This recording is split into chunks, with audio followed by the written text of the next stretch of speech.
అందరూ బాగున్నారా? రెడీ ఉన్నారు? రెడీ ఉన్నారు? హల్లెలూయా. ఈ ఉపమానం అర్థం చేసుకోవాలంటే యేసు ప్రభు దినాల్లో ఒక కుటుంబ వ్యవస్థ, ఒక గృహం ఎలా ఉండేదో మనం అర్థం చేసుకోవాలి. అది తెలియకుండా ఇప్పుడున్న పరిస్థితులాగా మనం అనుకుని దానిలాగా చెప్తే మాత్రం పెద్ద తప్పైపోతుంది. సత్యం అసత్యమైపోతుంది. అంత సత్యం కూడా అవ్వకపోవచ్చు. కాబట్టి ముందు అక్కడ భౌగోళిక పరిస్థితి మనం అర్థం చేసుకోవాలి. ఆ దినాలు ఏముందని ప్రభు ఆదిత్య ఉపమానంగా చెప్పాడు. ఉపమానం ఏం లేదు, ఆ వింటున్న వారి యొక్క జీవిత అనుభవాల్లో నుంచి అక్కడున్న పరిస్థితుల్ని ఉదాహరణగా తీసుకుంటూ వాటి ద్వారా కనబడని పరలోకం, మర్మము, సత్యము బయలుపరిచే విధానమే ఉపమానం. దేవుడికి స్తోత్రం. చూడండి, ఇక్కడ ముగ్గురు వ్యక్తులు కనబడుతున్నారు మనకి. ఒకడు అవసరత కలిగిన వాడు, ఇంకోడు అవసరత తీర్చగలిగిన వాడు. వీరిద్దరి మధ్యలో మధ్యవర్తి ఒకడు. హల్లెలూయా. ఈ మధ్యవర్తి ఎవరంటే లేని వాడికి ఉన్నవాడి దగ్గర తీసుకుని ఇచ్చే విధానం. ఈ పద్ధతి మీరు అర్థం చేసుకుంటే ఈరోజు వాక్యం మీకు అర్థమవుతుంది. ఒకడేమొచ్చి అవసరం ఉన్నవాడు, ఇంకొకడేమొచ్చి అవసరం తీర్చగలిగిన వాడు, ఇంకొకడు వాడి దగ్గర లేదు కానీ వాడి దగ్గర లేదు కానీ వాడు మాత్రం ఇవ్వగలిగిన వాడితో స్నేహం ఉంది, లేనోడితో కూడా స్నేహం ఉంది. కానీ లేనోడికి ఉన్నవాడికి మాత్రం స్నేహం లేదు. హల్లెలూయా. మీకు అర్థమైన సెటప్ ఇక్కడ మళ్ళీ నేను చెప్తాను. కొంతమందికి ఇంకా సింగ్ కాలేదు. ఉన్న స్నేహితుడు ఒకడున్నాడు అంటే మధ్యలో ఉన్న వ్యక్తిని బట్టి నేను బోధిస్తున్నాను. ఆ మధ్యలో ఉన్న వ్యక్తిని తీసుకోండి. ఆ వ్యక్తి నువ్వే. ఇప్పుడు క్రైస్తవులుగా నేను చేయవలసిన పని ఏంటంటే ఉన్నవాడి దగ్గర నుంచి లేనివాడు, ఉన్నవాడు నీ స్నేహితుడే, లేనివాడు నీ స్నేహితుడే. ఇద్దరికి నువ్వు స్నేహితుడు, కానీ వాడికి మాత్రం ఆ ఉన్నవాడు స్నేహితుడు కాదు. ఈ అవసరం అనేది ముందు దేవుని రాజ్యంలో చాలా పవర్ఫుల్ సిద్ధాంతం. It's very powerful principle in the kingdom of God. ఇది మనం అర్థం చేసుకోవాలి. ఇది నీ మదిలో లేకుండా నువ్వు ప్రార్థిస్తే ఇట్స్ ఎ ఫెయిల్డ్ ప్రేయర్. అది అసలు ప్రేయర్ కాదు. అసలు మీకు మళ్ళీ నేను చెప్తున్నాను, ప్రార్థన చేయడం ఒక వ్యక్తికి అసంభవం. అందుకే బెస్ట్ ప్రేయర్ ఏంటో తెలుసా? భాషలో మాట్లాడడం బెస్ట్ ప్రేయర్. దాని గురించి ప్రేయర్ ఇంకోట్లేదు. అందుకే ఆత్మాభిషేకం చాలా అవసరం. మరి అది ఉన్నవారు ఎంతవరకు సద్వినియోగం చేసుకున్నారు అది నాకు తెలియదు. అది ఉచితం, ప్రభునికి ఇచ్చిన గిఫ్ట్. దాన్ని 24 hours ఆపరేట్ చేసుకుంటారు. నీ పెదాలు ఎప్పుడు పటాన్ని నవ్వుతున్నట్టు, ఏదో నవ్వుతున్నట్టు చదువుతూనే ఉంటారు. హల్లెలూయా. ఆ భాషలు ఉన్నవారు తరచు భాషలు మాట్లాడుతుంటే వారి చుట్టూ ఉన్న వారికి ఆ ప్రాంతం అంతటికి గొప్ప విడుదల, గొప్ప మేలు. దేవునికి స్తోత్రం. Let's come to the point. ఇప్పుడు ఇక్కడ ఎంతమంది ఉన్నారు? ముగ్గురు ఉన్నారు. మీకు అర్థమైనప్పుడు సీనియర్గా ముగ్గురు ఉన్నారు. ఒకడు బహుదూరం నుంచి ప్రయాణం చేసి వచ్చాడు. వస్తూ మధ్యరాత్రి అయిపోవడం వల్ల, చీకటి అయిపోవడం వల్ల బాగా వాడు ఒక స్నేహితుడి ఇంటికి వచ్చాడు. కానీ ఆ స్నేహితుడికి పెట్టడానికి ఈ స్నేహితుడికి ఏమీ లేదు. కానీ వినండి, పెట్టే మనసు ఉంది. సాకులు చెప్పి రాత్రి సత్తులు పడుకో, మంచి తాగేసి పడుకోలేదు. పెట్టే మనసు ఉంది. ఆ పెట్టే మనసే ప్రార్థించే హృదయం. హల్లెలూయా. మాట మీకు అర్థమవుతాయా? చూడండి, దేవుని వాక్యం ఇది. మనం ఎలా పెట్టాలో మనం అనుకోవడం ఉండదు, మనం ఎలా పెట్టాలో దాన్ని వాడుకోవడం వీలు ఉండదు. నేను ఒకసారి నేను ఉదయకాలంలో ప్రార్థన చేస్తున్నప్పుడు చెప్పాను, వాక్యము చాలా ప్రమాదకరమైనది. ఏంటది వాక్యం? Very danger. నాకు కొద్దిపాటి జ్ఞానంలో, కొద్దిపాటి అనుభవం నేను తెలుసుకున్న చాలా భయంకరమైన సత్యం ఉంటుంది. వాక్యం ఎలా చదువుతున్నాం అనేది చాలా ప్రాముఖ్యం. అందరూ చదువుతారు, కానీ అందరూ ఒకలా చదవరు. ఆ మాట మీకు అర్థమవుతాయి. నేర్చుకోండి పిల్లలు, మీరు ఎవరొస్తారు కమింగ్ టు దట్ మెంటాలిటీ, ఆ విజ్డమ్ మెంటాలిటీ, జ్ఞానం అన్నారు. ఇది బైబిల్ కాలేజ్ బోధిస్తుంది మీకు. అందుకే ప్రభు కూడా బైబిల్ కాలేజ్ శిష్యుని ఎవరు శాస్త్రం ఎవరు తీసుకోలే, పామర్ని ఆయన విధే చూపేవాడే తీసుకున్నాడు, ఆయన చిత్రంలో ఉన్నవాడు తీసుకున్నాడు. దీనికి కావాల్సింది దైవికమైన విజ్డమ్, అదొక గిఫ్ట్ నీకు. కృపావరంలో అదొక గిఫ్ట్ నీకు ప్రభు ఇచ్చేది. వినండి, వెరీ ఇంపార్టెంట్. అది మీరు మిస్ అవ్వద్దు ఎట్టి పరిస్థితుల్లో. వాక్యం చదవడం అనేది చాలా డేంజర్. నువ్వు ఇలా తీసుకురావడంలో చదువుతావు, అప్పుడే నీ భార్యతో గొడవపడ్డావు, అప్పుడే నీ భర్త గొడవపడ్డావు, అప్పుడే నీ పిల్లలు తింటా ఏదో కారణం చేద్దాం. ఆ కోపంతో వచ్చి బయట తీసావు. చదువుతుంటే ప్రేమ కలిగిన మాట కూడా కోపం కలిగిన మాట కనబడదు. బయటకు నాకు ఎంతైన విధానం అది. ఇప్పుడు నేను బోధించాలి వాక్యం, నేను మహాకోపిని అనుకోండి, అందులో ఉన్న మాటలన్నీ మోకంటే రుద్దేస్తాను నేను. వింటున్నారా? నిదానం కలిగే స్వభావం అనుకోండి, అందులో ప్రభు గద్దించే మాట వచ్చిన ప్రభు నిన్ను ప్రేమతో క్షమిస్తాడు, కోపం వచ్చిన క్షమిస్తాడు నేను. చూసారా? ద్వేషంతో చదివానుకో, ఆయన వాగ్దానాలు కూడా ద్వేషంగా శాపంగా మార్చి మాట్లాడుతుంటాడు. సో ఆ వాక్యం అనేది చాలా డేంజరస్. అది వాక్యం చదివేటప్పుడు ఎలా చదవాలంటే ముందు కుదురుపాటు ఉండాలి హృదయంలో, నీ మైండ్లో. ఎందుకంటే గజిబిజి బయట అన్ని మనుషులు, పద్ధతులు, పరిస్థితులు, బాధ్యతలు ఇవన్నీ గిజిబిజి ఆ కయోటిక్ మెంటాలిటీతో చదివితే నీకు అక్కడ వాక్యం గజిబిజి కనబడుతుంది. నా మాట అర్థం ఉన్నాయా? పరిశుద్ధాత్మ దేవుడు మనందరూ నూతనత్వంలో ఉండాలని నాకు ఆశ ఉంది. దేవుడికి స్తోత్రాలు. మనము బయటికి వెళ్ళినప్పుడు మీరు నోరికి మాట్లాడుతున్నారు, Holy Spirit God, thank you. వినండి, మనం నోరికి బయట మాట్లాడుతున్నప్పుడు వారి వింటున్న వారికి ఆశ్చర్యం కలిగించాలి. ఓ దేవుని మాట ఇంత శక్తి కలిగినవా. హల్లెలూయా. ఆ మాట మీకు అర్థమవుతున్నాయా? సో వాక్యం చదివి చాలా జాగ్రత్త చదవాలి. నాకు చదివాను అర్థం లేదు, వాక్యం ఎలా ఉంది అని ఎలా చెప్పాడు. వాక్యం ఎలా ఉంది కదా అంటే నువ్వు ఏ కోణం చదివా వాక్యం. అందుకే మీ అందరికీ ఇప్పుడు చెప్పండి, ఎన్ని కోణాలు ఉంటాయి వాక్యం చదవడానికి? బోల్డ్. మరి ఇప్పుడు ఏ కోణంలో చదివితే బాగుంటుంది వాక్యం? ఒకటే కోణం, యేసు కన్నుల్లో నుంచి చదువు. ఎవరి కళ్ళ నుంచి? యేసు కళ్ళ నుంచి చదువు. యేసు మనస్తత్వం నుంచి చదువు. యేసు ఏం చెప్తున్నాడో అది చదువు. యేసు నువ్వు ఏం తెలుసుకోవాలనుకున్నా అది చదువు. అర్థమైనా గట్టిగా చదువు.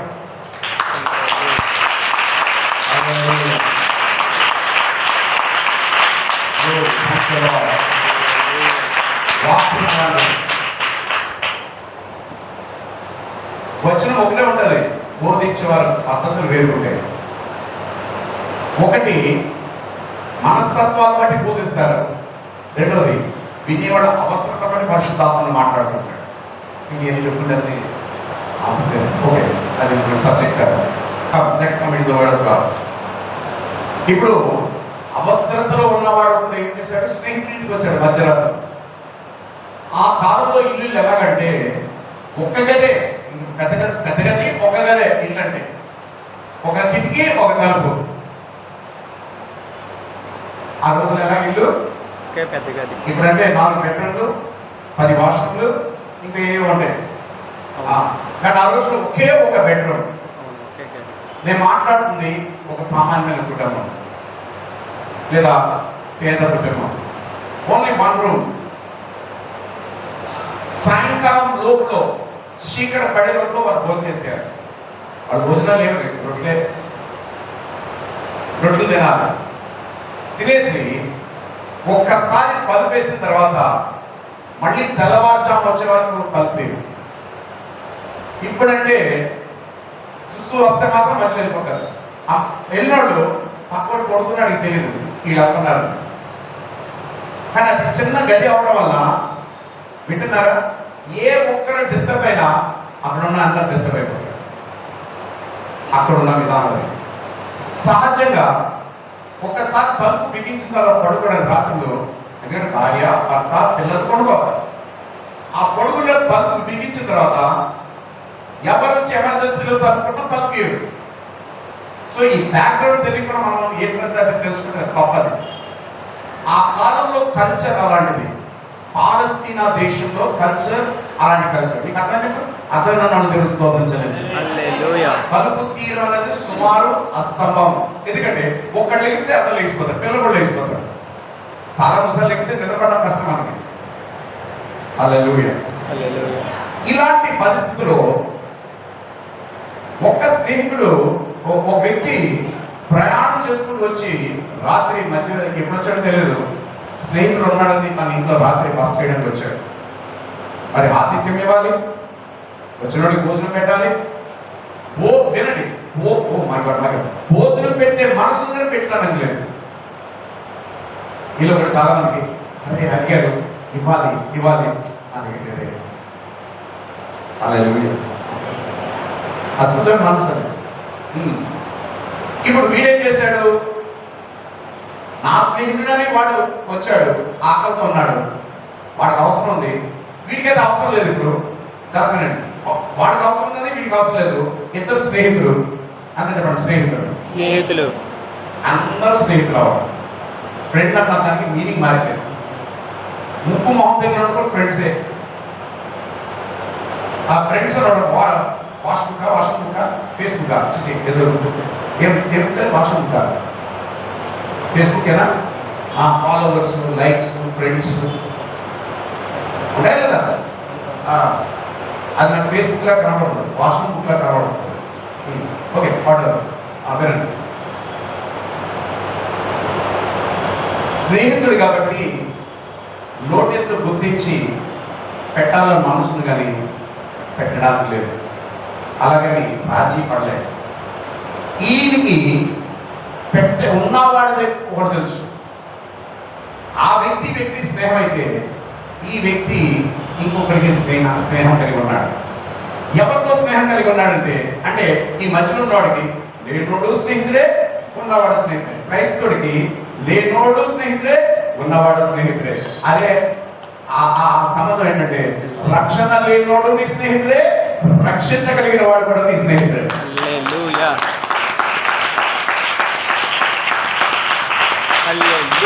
కావలసిన వాడు నీ స్నేహితుడే, స్వస్థపరచగలిగిన వాడు నీ స్నేహితుడే.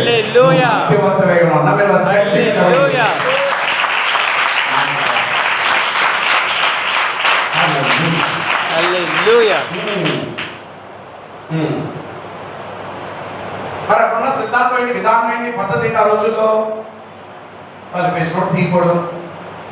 కానీ స్నేహితుడు వచ్చి తప్పుకొట్టాడు, ఆడిపించాడు, ఆహ్వానించాడు, ఆతిథ్యం ఇచ్చాడు, ఇంట్లో ఉండమన్నాడు. కానీ పెట్టడానికి లేవు కాబట్టి, ఇప్పుడు తనలో స్నేహితుడు ఉన్నాడు కాబట్టి వాడు పెట్టగలిగిన నమ్మకంతో, ఇక్కడ జాగ్రత్త, నమ్మకంతో ఏ టైంలో పెడతాడు. ఇప్పుడంటే స్విగ్గీలన్నీ ఉన్నాయి, అదే సిగ్మాలు సప్లైలన్నీ ఉన్నాయి. సిగ్మాలు సప్లై అంటే 1 గంటకి 2 గంటలకు సప్లై చేసేవాడు. హాస్పిటల్ తినేవాడు కూడా ఉన్నాడు 3 గంటలు. మీరు ఎప్పుడైనా తిన్నారు 3 గంటలు? తెలియదా? అబద్ధాలు సాఫ్ట్వేర్ అడుగుతాను, పొద్దున్న తినేస్తాడు 4 గంటలకి. తినేసేంత పబ్బడుకుంటారు 7 గంటలు. అందుకని ఆరోగ్యాలు ఎయిడ్స్ వస్తూ ఉంటాయి. ఓకే, ఉన్నాయి ఎవరన్నా సాఫ్ట్వేర్ లేదా? లేదు కదా. సిగ్గులో దగ్గర నైట్ నాకు ఇచ్చినే సర్కారు ఓకే, వాట్ లేదా తను ఏం చేశాడంటే, స్నేహితుడు ఒకటి గుర్తొచ్చాడు. ఆయన దగ్గర ఇప్పుడు ఉంటుందని నమ్మినట్టున్నాడు. ఇంటికి వెళ్ళాడు. ఏ టైం ఇది? తలుపు తీసే టైమా? కారణం ఏంటి? తన పిల్లలతో భార్యతో పడుకుంటాడు. ఒక్కరి కదిలినా అందరు డిస్టర్బ్ అవుతాడు. తలుపు కొట్టాడు, అమ్మతో తలుపు కొట్టాడు, ఉంటారని కొట్టాడు. స్నేహితుడు లోన్ నుంచి, ఇప్పుడు నేను లెగడానికి అవదన్నాడు, నా పిల్లలు పడుకున్నాడు, వాడు డిస్టర్బ్ అవుతాడు. నేను లేచి నీకు జాగ్రత్త, నేను లేచి నీకు ఇవ్వాలని అన్నాడు. నేనేం చేస్తాను తెలుసా, నువ్వు కాకపోతే ఇంకోటి ఉన్నాడు, అప్పరా ఏ పులారా ఇంకోటి దగ్గరికి వెళ్ళిపోతాను డోర్ కొట్టేయడానికి. కానీ వినండి, బైబిల్ చెప్తుంది స్నేహితుడు. ఈ మధ్యలో ఉన్న స్నేహితుడు అక్కడికి వెళ్ళి ఏమని పిలిచాడు తెలుసా? అరే బాబురావు అక్కడికి వెళ్ళలే, స్నేహితుడా. ఇక్కడ సహవాసం అనేది చాలా ప్రాముఖ్యం. నువ్వు మధ్యరాత్రిలో కూడా వెళ్ళడానికి కారణం ఏంటంటే మీ ఇద్దరి మధ్యలో ఉన్న స్నేహం, ఆ క్లోజ్నెస్.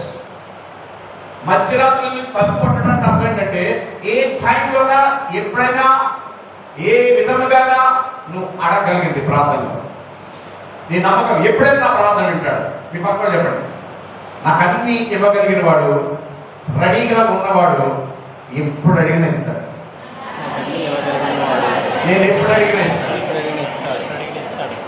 తన అవసరం కోసం వెళ్ళాడా? చెప్పండి, తన అవసరం కోసం వెళ్ళాడా? ఇంకొకరి కోసం వెళ్ళాడు. వాడు స్నేహితుడే. క్రైస్తవ జీవితం ఇది. అలాంటి పాడాలంటే కుదరదు. హల్లెలూయా. వినండి, అతడు అన్నాడు అబద్ధన్నాడు. వదిలేసారా? లేదు. తన విశ్వాసం ఏంటి? ఈ మధ్యరాత్రిలో వాడొక్కడే నాకు ఇవ్వగలడు, ఇంకెవరు ఇవ్వలేడు అని మళ్ళీ తలుపు కొట్టాడు. ఎంత కొట్టాడు? స్పందించేవారు. సిగ్గుమాలి అక్కడ పదం ఉంది, నేను సొంతంగా చెప్పట్లేదు. అంటే సిగ్గొదిలేసి అడిగాడు. ఎందుకంటే వినండి, తన అవసరం అయితే కాదు, అది అవసరం ఎవరిది? దూరం నుంచి వచ్చిన స్నేహితుల అవసరం. కానీ ఈ స్నేహితుడి దగ్గర ఉంది. సిగ్గుమాలి వదిలాడు, అడిగాడు. పదే అడిగాడు. ఎంత అడిగాడంటే వాడు విసిగిపోయేలా అడిగాడు. కలుపు కొడుతూనే ఉన్నాడు. ఇక ఇచ్చేవాడికి అర్థమైంది, ఆ స్నేహితుడికి నేను ఇచ్చేవాడికి వదిలేలా లేడు.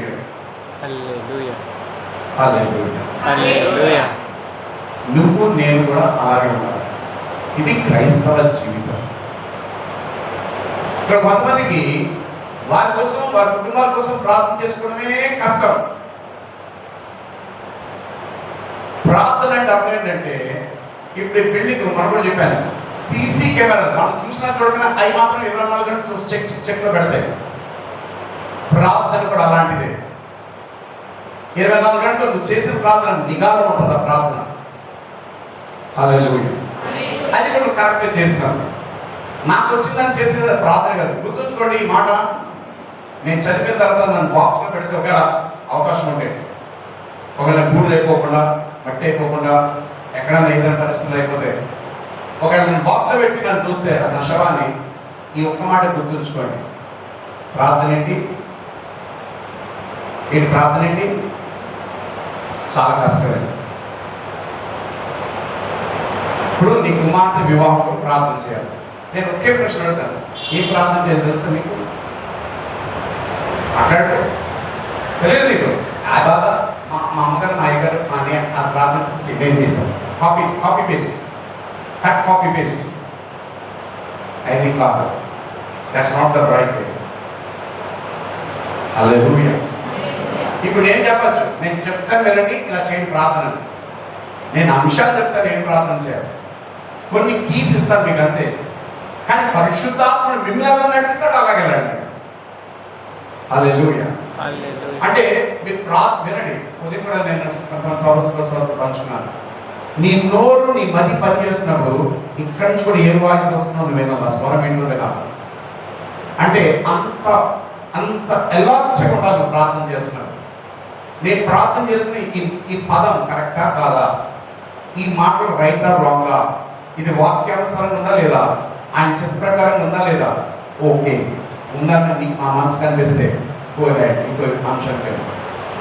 అంటే ప్రార్థన అంత జాగ్రత్త. ప్రార్థన అనేది ఒక పోరాటం. It's a battle, it's a warfare. అంత ఈజీగా ఉండదు ప్రార్థన. అది ఏది చేసినా అపవాది స్పందించడు.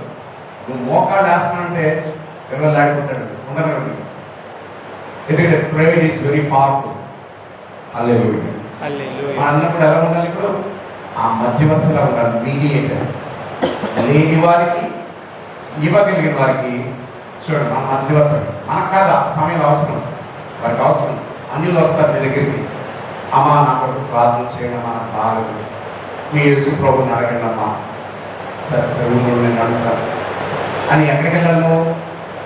స్వస్థపరచగలిగిన మీ స్నేహితుడైన యేసు పాదాల దగ్గర రావాలి. హల్లెలూయా. తండ్రిని అడగాలి. హల్లెలూయా.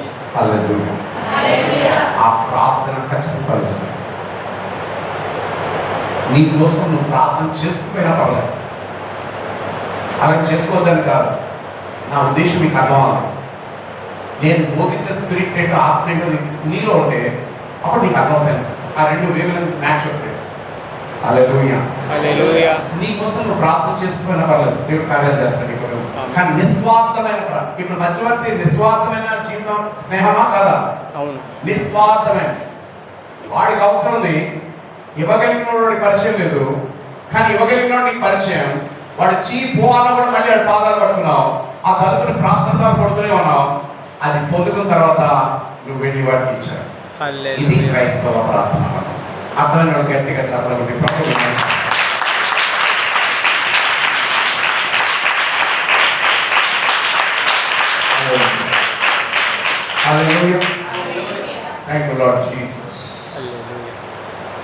క్రైస్తవుడుగా క్రైస్తవురాలుగా నీకు నాకు కూడా బాధ్యతలు ఉన్నాయి.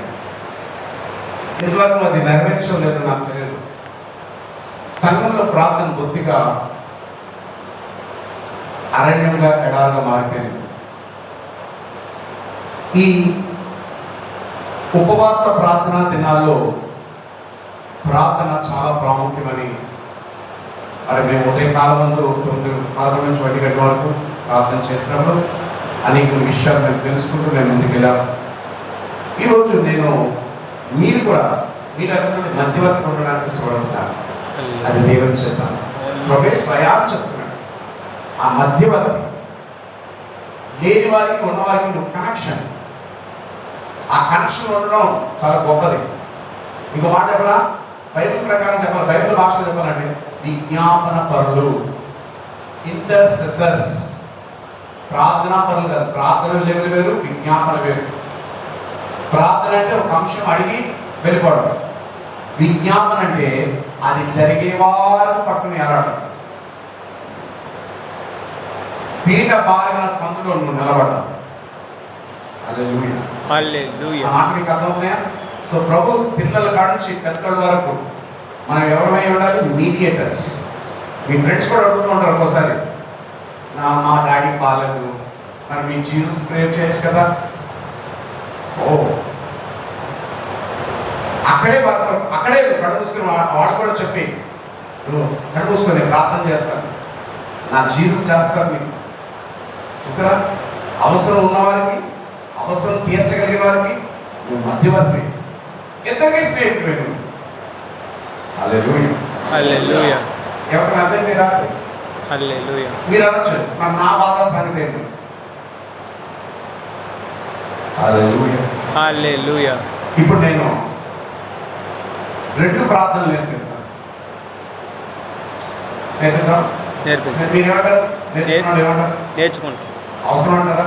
అవసరం. 100% అవసరం. I will teach you your personal prayer. At the same time, I will teach you how to pray for others. ఈ 2 చాలా ఇంపార్టెంట్. మీరు కూడా పొద్దున్న 11 నుంచి 1 గంటల వరకు వచ్చుంటే బాగుండు. అలా నేను ఎవరిని పిలవదలుచుకోలేదు. ఒకసారి పిలుపునిచ్చాను, ఒకసారి 2 సార్లు నేను వాట్సాప్లో పెట్టాను. వచ్చిన వారు మాత్రం అనుకున్నాను నేను. ఎందుకంటే ఇష్టం లేకుండా వచ్చి వాళ్ళని ఇబ్బంది పెడుతూ మన ఇబ్బంది పడవలసిన అవసరం లేదు. ఇది మనస్సుతో కూడిన పని, ఆశతో కూడిన విధానం. It's only by desire. Hallelujah. అలాగే నేను నిరుత్సాహం కూడా చదవలేదు. వచ్చిన వాళ్ళు ఎవరు రాకపోయినా రెడీగా వచ్చాను. వస్తే కొంతమంది సహోదరులు ఉన్నారు, మేము స్తోత్రం ఉంటున్నాం. హల్లెలూయా. So wonderful. మొదటి మీ పర్సనల్ ప్రేయర్. నీకు నువ్వు ప్రార్థన చేసుకోలేని స్థితిలో ఉన్నప్పుడు నువ్వు వేరే వారి కొరకు ప్రార్థన చేయడానికి వస్తాను. So first topic personal prayer. ఎలా చేయాలని చెప్తాను వినండి. అది డెమో చేసి నేను చూపిస్తాను మీకు. ఇది ప్రభు మహిమ కొరకు, మీ ఆత్మీయ అభివృద్ధి కోసం నేను చేస్తాను. ప్రార్థనలోకి వచ్చినప్పుడు నీ కోసం నువ్వు ప్రార్థన చేసుకోవాలి. ఫస్ట్ ఆ ప్రార్థన చేసిన మొదటిగా రాగానే కొద్దిగా సేపు నీ మానసిక స్థితిని బట్టి, యువర్ మెంటల్ స్టాటస్ని బట్టి కొంచెం సమయం మోకాళ్ళకి వచ్చి సైలెంట్గా ఉండు. మళ్ళీ నోరిపి ఇవన్నీ చెప్పగా ఏకదమ్ ఇన్ వన్ కంప్లీట్ కూల్. ఇప్పుడు నీళ్ళు ఎక్కడ దొరకనుకోండి, ఏదో చిన్న గొయ్యిలో నీళ్ళు తగ్గే తాగకపోతే సస్తావు. ఇప్పుడు ఏం చేస్తాను, నేను బుర్ర నీళ్ళు తీసుకొని తీగని తాగుతావా? లేదా పక్కన పెడతావు. ఎందుకు? దానిలో మట్టి అంతా కిందకి సెటిల్ అవ్వాలి. ఆ పైన వచ్చిన తేట నీళ్ళే కొద్దిగా తాగుతాడు. అలాగే మన మైండ్ లో కూడా సెటిల్ అవ్వాలి. మనం 1 నిమిషమా, 2 నిమిషాలా, 3 నిమిషాలా, అది నీ వ్యక్తిగత విధానం. సో మొదటి ఏంటి? వ్యక్తిగత ప్రార్థనలో మౌనం ఉండాలి. అంటే నువ్వు కుదురుపరచుకో నీ మనసుని. నువ్వు కుదురుపరచుకున్నావు అని అనుకున్న తర్వాత జాగ్రత్తనండి. మీ అందరికి చెప్తాను, మీ జీవితం చాలా గొప్పది, విలువైన జీవితం. పక్కడు దృష్టి నుంచి నీ దృష్టిని నువ్వు వేస్ట్, కానీ దేవుని దృష్టి నువ్వు చాలా విలువైన వ్యక్తి. కాబట్టి నిదానం అంత మౌనం ఉండిన తర్వాత ఫస్ట్ స్టెప్ ఏంటంటే ఆయనకి థ్యాంక్ యూ. అన్ని విషయాల్లో థ్యాంక్ యూ. నీ పిల్లల కోసం, తండ్రి కోసం ఈ కాదు, నీ కోసం థ్యాంక్స్ చెప్పాలి. ఎలా చెప్పాలి? తండ్రి నీకు స్తోత్రం. ఈ అడ్రస్ కూడా ఎవరు ఉండాలి? ఏసై కాదు, యేసయ్యానికి స్తోత్రం, పరిశుద్ధాత్మనికి స్తోత్రం. వెరీ గుడ్ ప్రార్థనలు అని నీకు అర్థం లేదు. వాట్ ఇస్ ప్రేయర్ నీకు అర్థం లేదు. వాక్యానికి అనుసారం ప్రార్థన ఎవరో నేర్పించాలి, నేర్చేసుకున్నాను. That's wrong. You have to come in the line of the prayer word. దేవుని వాక్యం ఏం చెప్తుందో చేయాలి. హల్లెలూయా, హల్లెలూయా. వినండి, శిష్యులు కూడా శాస్త్రులు, పరిసయ్యులు, సద్దుకైన ప్రకారం ఏంటంటే యేసుని అడగడం ముందు యేసుని ఈలే సిలువేసి ఉండేవాడు. హల్లెలూయా. చాలా జాగ్రత్తగా ఉండాలి. సో వెన్ యు ప్రే ముందు థ్యాంక్స్ చెప్పు. ఎలాగంటే తండ్రి నీకు స్తోత్రం, నన్ను ఇంకా సజీవులో సంక్రమించారు అయ్యా, నాకు ఇంత గొప్ప జీవితం ఇచ్చారు, నీకే స్తోత్రం, ఇంత గొప్ప రక్షణ ఇచ్చారు, నీతో సహాసకులు గొప్పనిచ్చారు, నిన్ను తండ్రిని పిలిచారు, తండ్రి తగ్గించారు, నీ కుమారుడిని యేసుక్రీస్తు నాకు రక్షకుడిగా, ప్రభుగా, విమోచకుడిగా చేస్తున్నా నీకు స్తోత్రం తండ్రి. అయ్యా నీ వాక్యం చేత నీ చుట్టూ నన్ను నడిపిస్తున్నాను, నన్ను గర్తిస్తున్నావు, నేను హెచ్చరిస్తున్నాను, నాకు నాయన తను దిద్దుబాటు కలిగిస్తున్నాను, నన్ను ప్రోత్సహిస్తున్నాను, నీకు స్తోత్రం అయ్యా. చీకట్లో ఉన్న నన్ను ఆశ్చర్యకరమైన వెలుగులో పిలిచారు, ఇంత గొప్ప భాగ్యం నాకు ఇచ్చారు, ఈ యొక్క పరిశుద్ధంలో నన్ను చేర్చిన నీకు స్తోత్రం, సంఘంలో నన్ను చేర్చిన నీకు స్తోత్రం, ఆయుష్ ఇచ్చిన నీకు స్తోత్రం, ఇంత చక్కనైన అందం నాకు ఇచ్చావు నీకు స్తోత్రం, ఇంత చక్కనైన ఆరోగ్యం నాకు ఇచ్చావు, ఇంత చక్కనైన దేహం నాకు ఇచ్చావు, ఈ మంచి విలువైన ఈ యొక్క శరీరంలో ఆత్మీయులు నన్ను ఉంచినందుకు నీకు స్తోత్రం, ఇంకా ఆయుష్తో ఉంచావు ప్రభా, చూసారు పర్సనల్ విజయనా, నాకు మంచి చదువులు ఇచ్చావు, మంచి హోదాలు ఇచ్చావు, అన్ని అనుభవాలు రావడానికి వచ్చుకుంటావు. నేను ఉడుదుడుకులో ఉన్నప్పుడు కూడా నాకు సహాయం చేశావు, నేను లోయలో ఉన్నప్పుడు కూడా నువ్వు నాకు తోడే ఉన్నావు, చీకట్లో నేను కృంగిపోయినప్పుడు నన్ను ఆదరించావు, నేను ఎత్తైన శిఖరాలు ఎక్కినప్పుడు కూడా నా ఆనందంలో నువ్వు ఉన్నావు ప్రభావ, నీకు స్తోత్రం. చూసారు ఇలా ముందు ఇచ్చారు, వందనాలు వందనాలు వందనాలు వందనాలు, thank you lord, thank you lord, thank you lord. ప్రతి టీచర్స్కి థ్యాంక్ యూ చెప్పే మనసు అది ప్రాక్టీస్లో వస్తుంది ప్రార్థనలో. It's very very important. First thank you for everything. నా పిల్లలు బట్టి ఇయని కాదు, నన్ను తండ్రిగా నీకు నా దగ్గర వస్తే నన్ను తండ్రి గురించి నన్ను నీకు స్తోత్రం, నన్ను భర్తగా నన్ను చేసిన నీకు స్తోత్రం, నన్ను ఒక కుమారుడు గురించి నన్ను నీకు స్తోత్రం అయ్యా, నన్ను ఒక సేవకుగా చేసిన నీకు స్తోత్రం, నన్ను ఒక సహోదరుడు గురించి నీకు స్తోత్రం నాయన, నన్ను ఒక పౌరుడుగా ఈ దేశానికి గురించి నీకు స్తోత్రం. ఇలా ఎంత నడిపించకుండా అంత నడిపి ప్రతి దానికి ఏం చేయాలి? స్తోత్రం స్తోత్రం స్తోత్రం, thank you thank you thank you thank you thank you.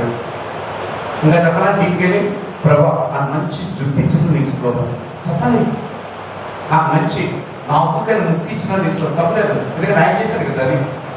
చూసారా, నాకు మంచి స్వరం ఇచ్చిన నీకు స్తోత్రం, నేను పాడుతుంటే నేను కూడా ఆనందించగలిగినంత స్వరం నాకు ఇచ్చాడు స్తోత్రం అయ్యా, నాకు ఇచ్చిన జ్ఞానం బట్టి నీకు స్తోత్రం, నీ వాక్య ప్రత్యక్షత నీకు స్తోత్రం, ప్రార్థించే లోపల నన్ను నడిపిస్తున్నా నీకు స్తోత్రం, నీతో కలిసి ఉండే కృప నాకు ఇచ్చావు నీకు స్తోత్రం, నీ ప్రేమ అర్థం చేసుకునే కృప నాకు ఇచ్చావు, నాతో నువ్వు మాట్లాడుతున్నా నీకు స్తోత్రం. చూసారు ఇలా మాట్లాడుతుంటే అసలు నాస్టాప్ వెళ్ళిపోతూనే ఉండదు. ఎంతసేపు నీ హోలీ స్పిరిట్ నీ గురించి ఇప్పుడు మనం చేస్తున్న ప్రార్థన ఏంటి? వ్యక్తిగత పర్సనల్, అంతసేపు థ్యాంక్స్ చెప్పుకుంటూ వెళ్ళాలి. హల్లెలూయా హల్లెలూయా. అది అయిన తర్వాత థర్డ్ స్టెప్ పాప క్షమాపణ ప్రార్థన. అందులో ఎలా ప్రార్థించాలి? దానికోసం మీరు చాలా మంది ఫెయిల్ అయిపోతున్నారు మీ ప్రేయర్లో. ఆ పాపం గురించి అడ్రస్ ఇవ్వడదు. ప్రభా ఇక్కడ ఆమె నో ఇట్ వోంట్ వర్క్. ఏముండాలి అందులో? ఖచ్చితంగా పాప క్షమాపణ ప్రార్థన, ఒప్పుదల ఉండాలి. ఎలాగ చెప్తాను చూడండి. కొద్దిగా కూడా అన్నట్టు నేను చెప్తున్నాను, వినండి. ప్రభా, నేను ఈ పాపం లోకంలో ఉన్నాను, నాతో పాపం చేయించే శరీరంలోనే ఉన్నాను, నా చుట్టూ పాపపు మనుషులు ఉన్నారు, పాపపు వాతావరణంలో నేను జీవిస్తున్నాను, నేను పాపం చేశాను, నన్ను క్షమించు. ఇదిగో నా చూపుతో, నా మాటలో, నా ప్రవర్తనతో. మళ్ళీ మొదటికి వెళ్ళిపోక 10 సంవత్సరాల క్రితం నేను తాగాను, 10 సంవత్సరాల క్రితం వాళ్ళతో నేను తిరిగాను, ఎన్ని వద్దు. వినండి, వివేచన కావాలి, చాలా వివేచన కావాలి. ఇంతకుముందు ఎప్పుడు నువ్వు ప్రభుని క్షమించి నన్ను యేసుక్రీస్తు రక్తంలో తండ్రి కడుగాను అన్నావో అక్కడికి అది అయిపోయింది, లేదని. ఇంతకుముందు నువ్వు చేసిన పాప క్షమాపణ ప్రార్థన నుంచి మళ్ళీ ఇప్పటి వరకు ఈ మధ్యలో జరిగిన పాప స్టోరీస్ అన్నీ నీకు గుర్తున్నాయి. ఆయన దగ్గర యథార్థంగా ఒప్పేసుకో. హల్లెలూయా. మాట్లాడడానికి దేవుని స్తోత్రం చెల్లించండి. హల్లెలూయా. మళ్ళీ పాకాడు వెళ్ళక, ఎందుకంటే ఆయన గుర్తులేవై తుడి చేశాడు ఎప్పుడు. హల్లెలూయా. హల్లెలూయా. హల్లెలూయా. ఈ విశ్వాస పరిమాణం నీకు ఉండాలి.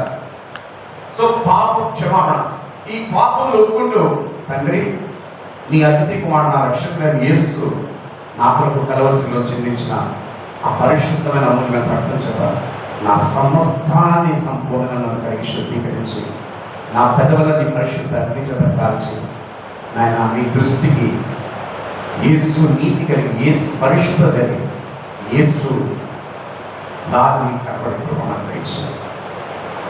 ఆటలు కదా. సో ఈ ఒప్పుదల ప్రార్థన ఉన్నది. నెక్స్ట్ ఒప్పుదల ప్రార్థన ఏంటి ఒకటి 4th స్టెప్ లో కదా. ఫస్ట్ స్టెప్ ఏంటి? మౌనం. సెకండ్ స్టెప్ ఏంటి? Thank you. థర్డ్ స్టెప్ ఏంటి? Confession of sin. 4వ స్టెప్ లో దేవునికి ఇప్పుడు స్తుతులు చెల్లించాలి. నేను క్షమించాను, మరి నువ్వు స్తుతులు చెల్లిస్తున్నావు అంటే నేను క్షమించి నీ పాపం అంతా కడిగేశాడు నా అర్థం. అందుకని గట్టిగా చెప్పలు పెట్టి ప్రాబ్లం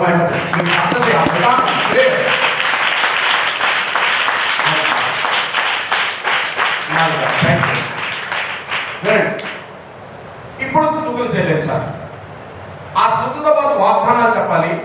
ఒకవేళ నీకు భాష ఉంటే భాషలో మాట్లాడాలి. హల్లెలూయా. స్తుతులు చెప్తూ ఉండాలి. తండ్రి నీకు వందనాలు, స్తోత్రాలు. అప్పుడు తండ్రి నీకు వందనాలు, నువ్వు ఎంత కృప కలిగిన దేవుడు నైనా నీకు స్తోత్రం. ఇస్రాయేలు చేసే స్తోత్రంలో పై ఆశ్రయుడైన వాడు నీకు స్తోత్రం. యూదా గోత్రపు సింహమా నీకు స్తోత్రం. ఓ మా ప్రార్థన ఆలకించేవాడు నీకు స్తోత్రం. ఆయన నా పాప దోషులను క్షమించినవాడా, నా సంకటను కుదిర్చినవాడు నీకు స్తోత్రం. ఓ నీకే మహిమ మహిమ స్తోత్రం.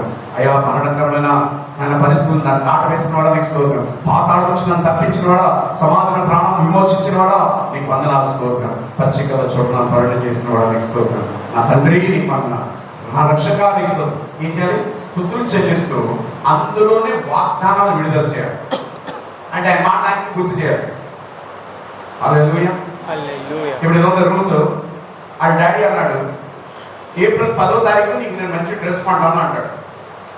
ఓకే, ఆ 10వ తారీఖు వచ్చినప్పుడు నేను ఏం చేస్తుంది వాళ్ళ డాడీని? ఆయన మర్చిపోయి ఉంటాడు బోల్ పనుల వల్ల. ఇప్పుడు ఏం చేయాలి? 10వ తారీఖు గుర్తు చేయాలి. అలాగే మనోళ్ళు అలవాట్లేదు, 5వ తారీఖు స్టార్ట్ చేస్తారు. ఆగండి రాగనిస్తూ ఉంటారు. అలా మన విషయాలు తండ్రికి గుర్తు చేయాలి. నీకు విరోధులు రూపిపడిన వాగ్దానం, నీకు విరోధులు రూపిపడిన ఏ ఆయుధము వర్ధిల్లంత అన్నావు తండ్రి నీకు స్తోత్రం. నా కృప నీకు చాలు, బలహీనంగా నా శక్తి నీలో పరిపోతున్నావు అన్నావు తండ్రి నీకు స్తోత్రం. చూడండి ఆ మాట. సింహపిల్లలు లేనికైతే ఆకలి యెహోవాను ఆశ్రయించదు, ఏ మేలు పదవై ఉండదన్నావు. యుగ సమాప్తి వరకు నేను సదాకాలం కూడా నేను వాగ్దానం చేస్తాను నీకు స్తోత్రం. సో ఈ వాగ్దానాలు నీకు ఎంత ప్రేరణ ఉంటే అంతగానో ఏం చేయాలి? ఎత్తిపెట్టి ఈ స్తుతులతో పాటు మిక్స్ చేసి నువ్వు చెప్పాలి. హల్లెలూయా. హల్లెలూయా. అది అయిన తర్వాత 5th స్టెప్ లో నువ్వు వస్తావు. ఇక్కడ నీ అవసరాలు అడగాలి. నీ అవసరాలంటే గొంతము కోరికలు అడగ నీ అవసరాలు అన్నా. ఇప్పుడు రొట్టె అవసరం కాదా స్నేహితుడికి? అవసరం కోసం వెళ్ళాడు. హల్లెలూయా. నాకు 5 స్టార్ హోటల్లో బ్రెడ్ కావాలంటే అవసరం, భోజనం చేయాలి, కట్టు నింపుకోవాలి, ఆకలి తీర్చుకోవాలి. మీ అవసరాలు ఎలా ఉండాలంటే మీ అవసరాలు అది మీ విశ్వాస పరిమాణం నేను విడిచిపెట్టాను. అది మీ వ్యక్తిగతం.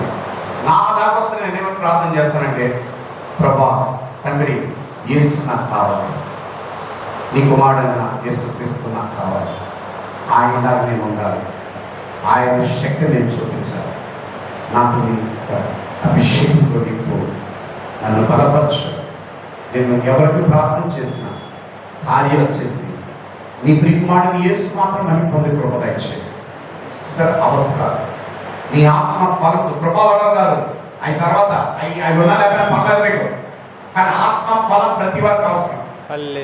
ఆత్మ ఫలం లోకం చూసేది కృపావరాలు కాదు, లోకం చూసేది నీలో ఆత్మ ఫలం. ప్రభు కూడా నీలో తీర్పు తినడానికి వెతికేది ఆత్మ ఫలం.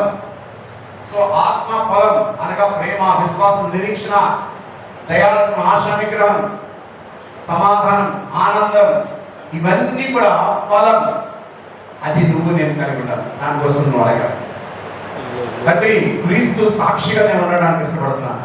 నేను ఎక్కడికైనా యేసుని గణపరచడానికి. చూడండి తండ్రిని ఎవరి గురించి అడుగుతున్నాను అని, యేసు కోసం. ఇదంతా యేసు కోసం. ఈ శక్తితో నింపు, ఈ శక్తితో యేసునే గణపరుస్తాను. నీ పరిచయంలో యేసునే నేను మహిమపరుస్తాను. నేను నోరితే యేసుని గణపరుస్తాను. నీ పరిశుద్ధాత్మ నడిపి నాకు దయచేయండి. సో తండ్రిని మనం వ్యక్తిగత మన అవసరాల కోసం అడగాలి. ఆ అవసరాలు క్రీస్తు మహిమై ఉండాలి. That is high standard prayer. భక్తులు చేసే ప్రార్థనలు వెళ్ళాలి, ఇంకా అంతకంటే ఎక్కువ వెళ్తుంటాయి. నీకు అంత పరిచయం పెరుగుతుండగా నీ మాట మారుతుంటాయి. హల్లెలూయా. ఎంతమంది అర్థమైంది? నీ అవసరాలు అడిగిన తర్వాత లాస్ట్ లో మరి మనమెంత విన్నాడు కదా, యాకోబు పత్రిక 4:2 బట్టి మనం అడగకనే పొందకనే ఉన్నామని బైబిల్ చెప్తుంది. హల్లెలూయా. అడిగాం కాబట్టి ఇప్పుడు మనం ఏం చేసాం? పొందుకున్నాం. నేనైతే పొందుకున్నాను. మరి దాని సూచన ఏంటి? ఇప్పుడు థ్యాంక్స్ చెప్పాలి. ప్రభా నా ప్రార్థన విన్నందుకు స్తోత్రం, నువ్వు కార్యాలు చేస్తున్నందుకు స్తోత్రం, నన్ను బలపరుస్తున్నందుకు స్తోత్రం, నేను నిలబడి బోధిస్తున్నప్పుడు యేసు నీకు మహిమపరుస్తున్నందుకు స్తోత్రం. హల్లెలూయా నీకు స్తోత్రం. యేసు నామములో అడిగి పొందుకుని ఉన్నాను తండ్రి. ఆమేన్. ఆమేన్. ఇది నీ వ్యక్తిగత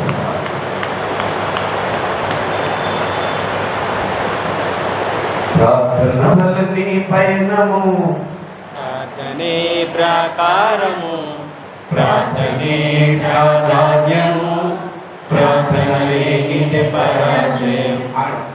నీ వ్యక్తిగత ప్రార్థన చేస్తున్నారు. ఇప్పుడు ఎవరు వస్తున్నారు? మీరు సంఘాన్ని పాటల ద్వారా లీడ్ చేస్తున్నారు.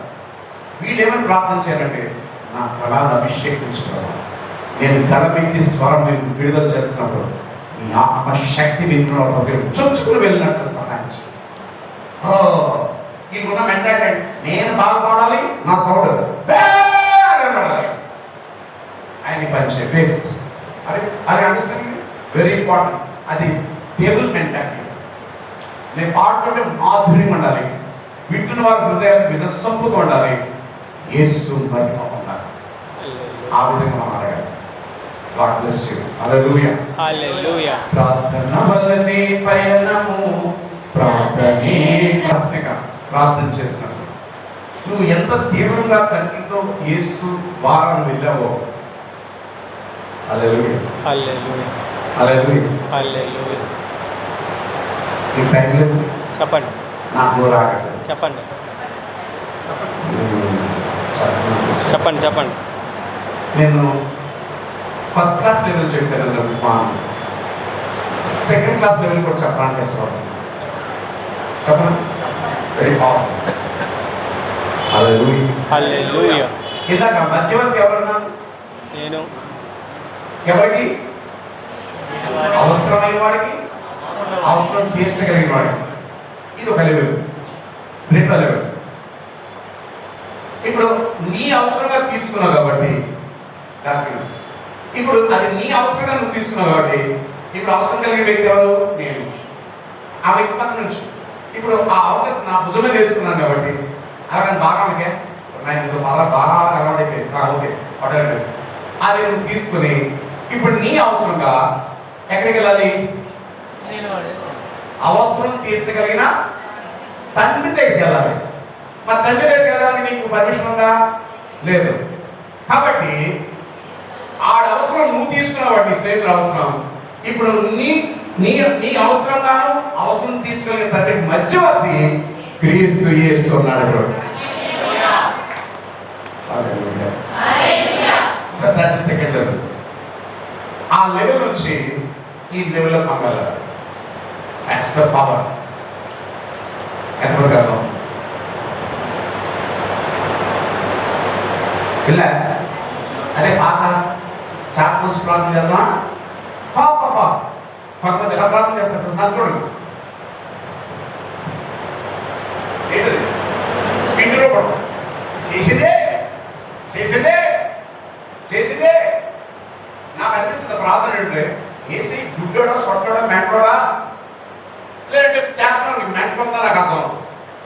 చెప్పిందే సోది చెప్తాడు. సోది మన మాట జీవనంటే అందులో లేదు. నేను లిరిక్స్ మార్చట్లేదు. ఒక నూతనమైన ప్రార్థన అనుభవం మీరు వెళ్ళాలని దేవుని సేవకుగా నేను హెచ్చరిస్తున్నాను. దేవునికి స్తోత్రం. హల్లెలూయా. చేద్దా ప్రార్థన. చెప్పింది ఎన్నిసార్లు చెప్తాను. గుడ్డోడా నెట్టోడా సొట్టోడా ఆయనకి ఏంటంటే నువ్వు కృషి చేయాలంటే. నేను అడుగుతాను, నాకు తెలియదు అవసరం అట్లాంటి తెలుసు.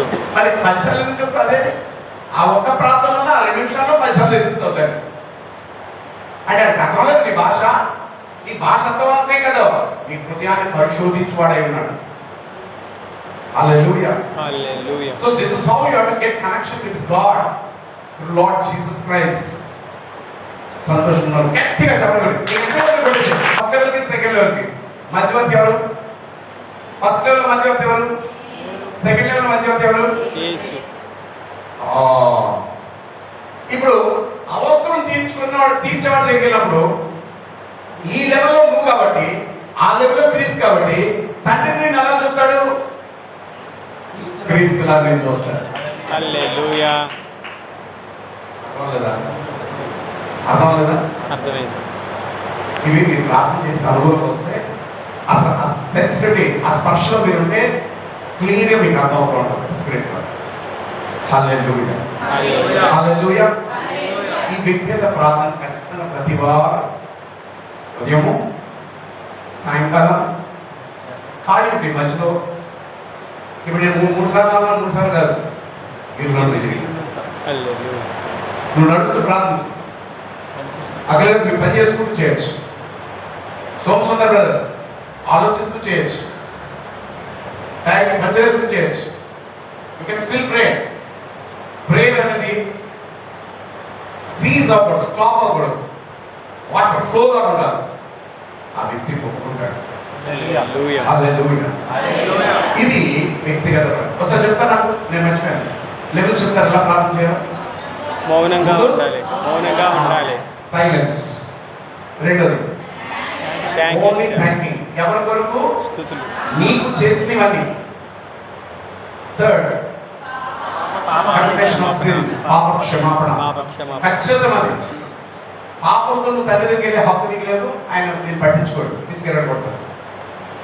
నేను క్షమించాడని మనం ఇప్పుడు ఏం చేయాలి? 4th స్టెప్ లో స్తుతించి వాగ్దానాలు ఎత్తిపెట్టి కనపరచాలి. ఇంకా నీకు చాలైతే ప్రార్థన పాడపడే నీ ఉషాకు బట్టి ఉండదు.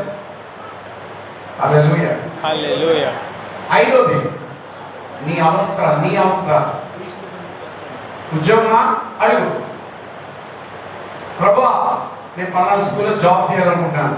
అడుగు. నీ చిత్తమైతే నీ కృప ఉంటే నన్ను నడిపించు. లేదా నీ చిత్తం ఎక్కడ అక్కడ నడిపించుతాను. నువ్వు ఎక్కడ నడిపిస్తే అక్కడ వెళ్ళాలని నేను ఇష్టపడుతున్నాను. ఎందుకంటే నువ్వు నడిపిస్తే ఆశీర్వాదం. హల్లెలూయా. హల్లెలూయా. నేను అక్కడే చేయాలనుకున్నాను. నువ్వు ఎక్కడైతే నువ్వు చేయాలనుకున్నావో అక్కడ పెద్ద పేడ కుప్ప ఉంది. కానీ ఆయన చేసే దగ్గర నీకు అది బాగోపోయినా అక్కడ ఆయన కృప ఉంది. హల్లెలూయా. పేడ కుప్ప కావాలా, కృప కావాలా? కృప కావాలి. సో ప్రార్థన సరిగ్గా చేయండి. ఆ నెక్స్ట్ స్టెప్ ప్రార్థన విన్నాడని ఏం చేయాలి? థ్యాంక్ యూ చెప్పాలి. మీ హృదయం ఒప్పుకుంటూ చెప్పు. అదే విశ్వాసం. నువ్వు పొందుకున్నాను. మీరు ఎప్పుడైతే ప్రార్థన చేసినప్పుడు నా ప్రార్థన విన్నాడు అని మీరు ఎప్పుడైతే విశ్వసిస్తారో అది నీది అంటున్నాడు ఆయన. అది ఎవరి? నాది. నాది. చెప్పండి, అది నాది. అది నాది. ఆ లెవెల్లోకి వెళ్ళాలి, ఫెయిత్ లోకి. అప్పుడు నీ ప్రేయర్ చాలా పవర్ఫుల్ ఉంటుంది. ప్రేయర్ చేయడానికి ఇంకా ఆసక్తి పెరుగుతుంది. హల్లెలూయా.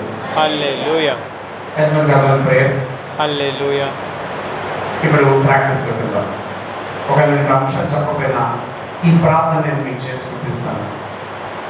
ఇది గొప్పతనం కోసం కాదు, నేను పురుగులు కొన్ని ప్రోత్సాహం కలిగి మీరు కూడా ప్రార్థన, వ్యక్తిగత ప్రార్థన పెరుగుతారని నేను ఆశిస్తున్నాను. నువ్వు బలంగా లేకపోతే ఇతరులు నువ్వెలా లేకగలవు, ఇతరులు నువ్వెలా ప్రార్థన చేయగలవు. కాబట్టి నీ కొరకు నువ్వు ప్రార్థన చేసుకున్నాను. ఇక్కడ ఉన్న చాలా మంది పెద్దవాడికి అసలు ప్రార్థన అనుభవం లేదు, ఇది పైపైన చేస్తూ ఉంటారు. అలాగని వేరే వాడు కూడా ఉందని నేను అనుకోవట్లేదు. నువ్వు అనుకున్నావు నేను చాలా బాగా ప్రార్థన చేస్తున్నాను, కానీ ప్రార్థన లెవెల్ ఇస్ ఎంటైర్లీ డిఫరెంట్. నువ్వు తినండి, ప్రార్థన అంటే ఏంటో తెలుసా? నువ్వు స్విచ్ ఆఫ్ అయిపోయి ఇక్కడ నుంచి స్పిరిచువల్ రోలర్స్ దాటి వెళ్తున్నావు. నువ్వు యువర్ స్పిరిట్ వెళ్తాను, స్పిరిట్గా నువ్వు వెళ్ళిపోతున్నావు. అక్కడికి అంత లోతు ఉంటుంది ప్రార్థన అంటే. ఒక బ్యాటిల్లో ఉంటావు, ఒక పోరాటంలో ఉంటావు. ప్రార్థన అంటే ప్రార్థన పోరాటం కలిగినాడు ఏదైనా జయిస్తాడు. హల్లెలూయా. హల్లెలూయా. Let's go. వెళ్దాం. Are you ready? Ready. Yes కదా? yes. చలో. Thank you Lord Jesus. Hallelujah.